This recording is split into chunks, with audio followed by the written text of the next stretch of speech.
All right, let's take a look at what we've got for problem one. Now, problem one has several different types of problems. We have problems that look like this. So we might have like 1/2 times 1/3. Let's start with that. So these are like problems A and B. We're just multiplying a fraction by a fraction. Now we are required to use a visual model. So I'm going to draw a really sloppy, apparently, whole. So this is my whole, and if I was going to shade this to do half, well, I'd cut it in half and I might shade half of it. Okay, so I can see that I'm doing half. Now we know that that means that when we multiply, we're taking part of that. So I only want 1/3 of this half, so I'm going to split it into 3 equal pieces. Your pieces, of course, will be much neater than mine, and I'm only taking 1/3 of that half. So 1/3 of that half then is 1 piece out of 1, 2, 3, 4, 5, 6 pieces.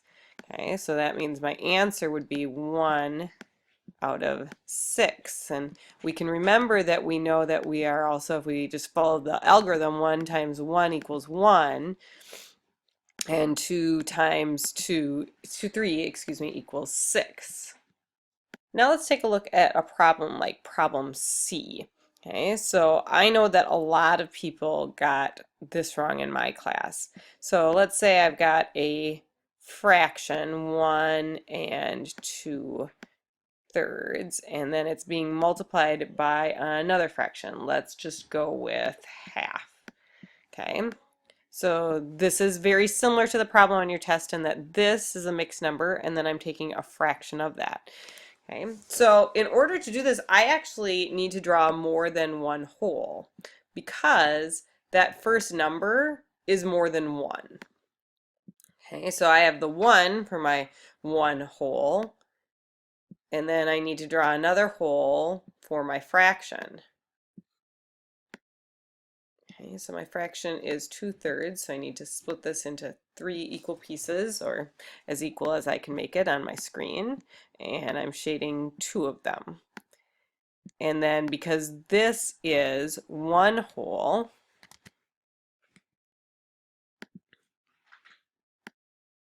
I need to shade in this whole thing.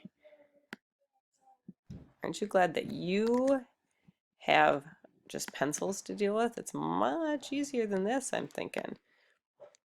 All right, now that's showing 1 2/3, but I need to take half of that. So I already split this one horizontally, so I'm going to have to split it vertically. And I'm going to take half of the shaded amount. And then I would need to take half of this shaded amount. Okay, well, that means I've got a half of this, and I have 2 out of 6 equal sized pieces over here. Well, I know that if I split this into 6 as well, that half would become 3/6, and the 3/6 and the 2/6 together would then be 5/6. And probably right about now you're saying, Mrs. Z, isn't there an easier way to do this? Well, I could change this mixed number into an improper fraction. So 1 2/3 is actually the same as 5/3.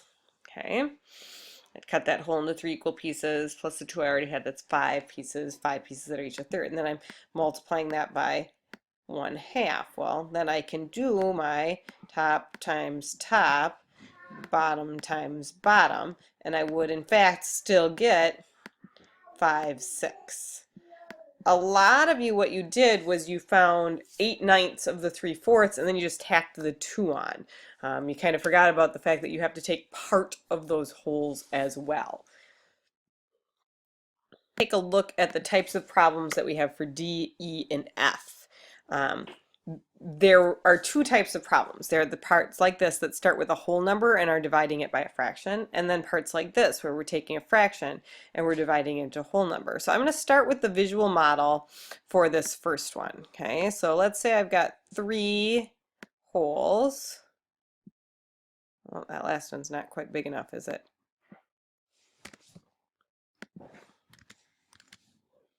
Okay, so I've got 3 wholes, and I have to split them into fourths.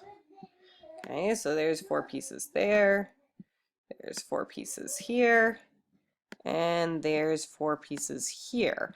And then I'm counting how many fourths do I have. I'm dividing this into pieces that are fourth big. So if I count these, I have 1, 2, 3, 4, 5, 6, 7, 8, 9, 10, 11, 12. I've got 12 pieces here. The answer to this problem is 12. 12 whole pieces that are each worth a fourth of my original part. When I divide something by a fraction, it gets bigger because I'm cutting it into pieces. I have more pieces than I did before. Now over here, I do not have 3. I only have a fourth. So using my model from over there, I've only got a fourth. Okay, a fourth of a whole that I'm not seeing. So let's put that whole in red, and then you can see the other 3 pieces of that whole. Now I have to divide this fourth, this one right here that I have, into 3 equal pieces. So, in a real world, this is I have a fourth of a pie left. I have to split it between 3 people. And so each of us would get a piece that's about that big. Well, what fraction is that? Obviously, it's not the whole pie. So I'm going to go and I'm going to take the rest of this and split it into pieces that are the same size. And then I can see that each person's going to get one of these pieces, and that is 1 out of 12 equal sized pieces. My answer over here is a 12th.